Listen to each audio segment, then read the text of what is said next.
John Coltrane talked about when he got towards the end of his life, which it was pretty early, in the 40s, when he was in his early 40s. People would, I heard an interview, they said, John, and this was during the 60s and the civil rights movement and riots, and they said, John, are you an angry man? We hear so much anger in your music, because when he played, it was just, this cacophony of sound, just this whirlwind of sound, and it's hard to listen to. It's sharp and some of it's painful, and if you're looking for a melody, there's no melody there. And but if you listen to it, what he really did was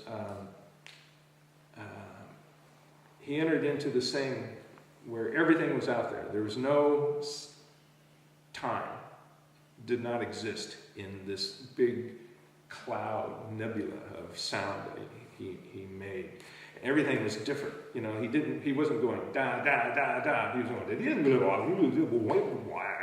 and it was, and for hours, he did this thing. And getting back to the point where what he was doing, and he said he wasn't angry, he was excited, because he was putting out everything that he could do, everything all at one time. And what he was looking for was patterns for new melodies, And so out of all this kind of stuff, these neutrinos circling around, these atoms and all this kind of sound, he was looking for the potential things. He wasn't angry, he was excited, he was looking towards the future. He was looking, he opened up like, oh my God, look at this. He opened up this door, and he was standing on the shoulders of generations of musicians before him, to get up to that point where they actually deconstructed Western music and rearranged it and come up with new things, which is pretty cool, and it affected the world, culture, jazz spread worldwide, and it was a matrix for multiple cultures.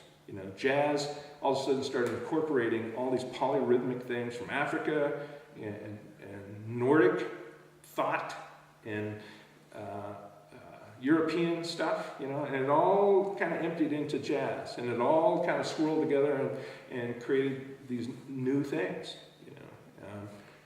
I like to think that jazz really